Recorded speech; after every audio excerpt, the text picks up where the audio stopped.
Hello everyone, welcome to a channel MP board English medium. I hope guys आप सभी की English की preparation अच्छी चल रही होगी। उसी बीच आज की वीडियो में मैं आप लोगों को आज के दिन को कैसे यूटिलाइज करना और कैसे कल के पेपर में अच्छा परफॉर्म करके आना है इस बारे में बताने वाला हूँ। वीडियो को ध्यान से देखना, हो सकता है आप लोगों के बहुत ज़्यादा काम में आए वीडियो। सबसे पहले बात करूंगा मैं हिंदी के पेपर की, जो कि आपका पिछला पेपर था। पिछले पेपर के मिक्स्ड रिव्यूज है बच्चों के। कुछ बच्चे बोल रहे हैं कि पेपर बहुत अच्छा गया, कुछ बच्चे बोल रहे हैं कि बहुत बेकार गया। अलग अलग रिव्यूज मेरे पास आ रहे हैं, कोई स्पेसिफिक नहीं आ रहा है कि पेपर बहुत इजी था, पेपर बहुत टफ था। देखो गाइस, जितना मैं एनालाइज कर पाया, मैंने पेपर को देखा, मैंने बच्चों के रिव्यूज लिए, यहाँ पे डिफरेंस आ जाता है डीप स्टडी और सरफेस स्टडी के बीच में। जो बच्चों का पेपर खराब गया ना, वो थी surface study. That doesn't mean कि उनने पढ़ाई नहीं की, बट थोड़ी सी सरफेस पढ़ाई की। जैसा कि मैंने आप लोगों को हिंदी वाली स्ट्रेटेजी में भी कहा था कि बेटा आप लोगों को स्टोरीज पे, पोएम्स पे, इफ यू नो, अगर आपने मेरी वीडियोस देखोगे, मैं कितने बार प्रेशर कर करके बोला ये चीज को, स्टोरीज पे, पोएम्स पे अच्छा खासा ध्यान दो। एंड वही वो पार्ट था जहां पे बच्चों को दिक्कत आई। जो लेखक थे, जो कवि थे, उनसे रिलेटेड जो क्वेश्चंस आए उसमें दिक्कत आई।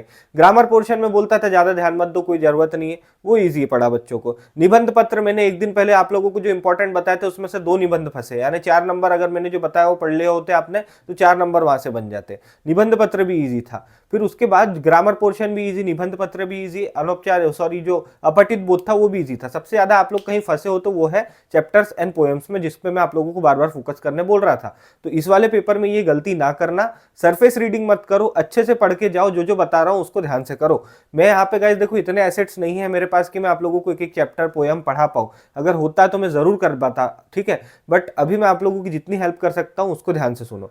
इंग्लिश के पेपर में गलती ना हो, इसलिए जो जो चीज बता रहा हूं उसको नोट डाउन करो और प्लीज फॉलो करना। जैसा कि मैंने हिंदी में भी बताया था, आपका पेपर 4 सेक्शंस में डिवाइडेड है। Same goes with English. Reading में है, राइटिंग में है, ग्रामर में और टेक्स्ट बुक में है। अगेन यहाँ पे भी सबसे ज्यादा कोई चीज वेटेज रख रही है तो वो है आप लोगों की टेक्स्ट बुक। 44 नंबर, जी हाँ गाइस, 44 नंबर, आधे से ज्यादा पेपर का वेटेज आप लोगों की टेक्स्ट बुक लेकर के बैठी है। अगेन जिसमें है स्टोरीज और पोएम्स। स्टोरीज और पोएम्स जिसने स्किप करी उसका पेपर तो खराब जाना ही है। क्यों? क्योंकि उसका सबूत देख लो। जिसने चैप्टर्स नहीं पढ़े, जिसने पोएम्स नहीं पढ़ी, 44 नंबर का तो वहीं से आ रहा है। फिर उसके अलावा क्या कर लोगे इतने से नंबर का? ठीक है, तो स्टोरीज और पोएम्स अगेन आप लोगों की फर्स्ट प्रायोरिटी होना चाहिए, बट आज के दिन पे नहीं। आज के दिन पे क्या करना है वो ध्यान से सुनना। फिर आप लोगों का अगला सबसे ज्यादा वेटेज वाली चीज आ जाती है, वो है रीडिंग सेक्शन। जी हाँ गाइस, यहाँ पे अपठित, गद्यांश, पद्यांश, यानी आप लोगों के अनसीन पैसेजेस वगैरह 14 नंबर कैरी कर रहे हैं, और उसी के साथ साथ राइटिंग सेक्शन आप लोगों के 12 नंबर कैरी कर रहे हैं।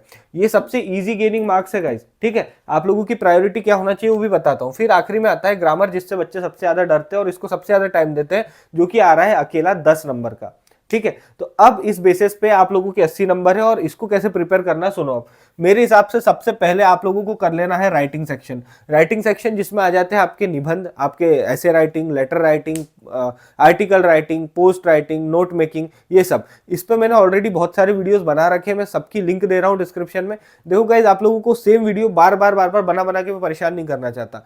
आपको लिंक देता हूँ डिस्क्रिप्शन में, एक बार चेकआउट जरूर कर लिया करो। जिस बच्चे ने मेरी निबंध लेखन, पत्र लेखन वाली वीडियो देखी होगी वो समझ सकता है कि मैं कितने अच्छे से समझा देता हूँ सारी चीजें आपको, ठीक है। तो फर्स्ट प्रायोरिटी पे राइटिंग सेक्शन रखो, क्योंकि इसको समझना बहुत आसान होता है। एक बार अगर लेटर राइटिंग सीख गए, नोट मेकिंग सीख गए, आर्टिकल राइटिंग सीख गए, तो कोई दूसरी बार रिवीजन करने की जरूरत नहीं। कैसा भी लेटर है, कैसा भी आर्टिकल, कोई भी नोट है, आप लिख लोगे, मेरी गारंटी। इस पे मैंने वीडियोस बना रखे हैं, जाओ उसको देख लो। आज के दिन का मैं बता रहा हूँ प्लान, ठीक है। सबसे पहले राइटिंग सेक्शन खत्म करो, मेरे वीडियोस देख लो, या फिर आपको जो भी वीडियोस पसंद आए उसको देखो, और प्रीवियस ईयर में जो राइटिंग सेक्शन से क्वेश्चंस आए हैं वो आप लोग चेकआउट कर लेना। पिछले 3 साल के पेपर मैंने मेरे ऐप पे डाल रखे हैं, ऐप की लिंक है डिस्क्रिप्शन में, ऐप को डाउनलोड करो, वहां पे आपको 3 साल के पेपर मिल जाएंगे, और वहीं से आप चेकआउट कर सकते हो कौन सी चीजें आई हुई है, ठीक।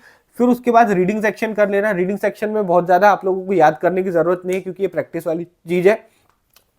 पिछले साल के पेपर्स को प्रैक्टिस कर लेना, और बोर्ड में जो रीडिंग सेक्शन है उसको लगा लेना, हो जाएगा काम। फिर आता है टेक्स्ट बुक, ये सबसे इंपॉर्टेंट चीज है गाइस। आधे से ज्यादा हमारे जो है पेपर ये टेक्स्ट बुक लेकर के बैठी है। इसमें देखो करना क्या है कि यहाँ पे आप लोगों को बहुत ज्यादा टाइम देना भी है और नहीं भी देना है। देना उस चीज पे है जो आप लोगों ने ऑलरेडी पढ़ रखी है। आज बिल्कुल मत ट्राई करना कि कोई नए चैप्टर्स को उठाओ। देखो गाइज, हो सकता है आप एक दो इंपॉर्टेंट चैप्टर्स को आज कर सकते हो जीरो से स्टार्ट, बट अगर आप सोचो कि पूरे चैप्टर में जीरो से आज स्टार्ट करूं तो ये वाला सेक्शन रह जाएगा, रीडिंग, राइटिंग, ग्रामर, ये सब छूट जाएगा। ठीक है, तो टेक्स्ट बुक पे बहुत ज्यादा आपको फोकस करना है, बट एक स्मार्ट वे में करना है। एक आप पेन और पेपर लो, नोट डाउन करो कौन से चैप्टर्स आप लोगों के हो चुके हैं, उन चैप्टर्स के पीवाई क्यूज को अच्छे से प्रैक्टिस कर लो, और उसी के साथ साथ बोध और अध्ययन में जो आप लोगों को उस चैप्टर से रिलेटेड क्वेश्चंस मिल रहे हैं उनको अच्छे से प्रैक्टिस कर लो।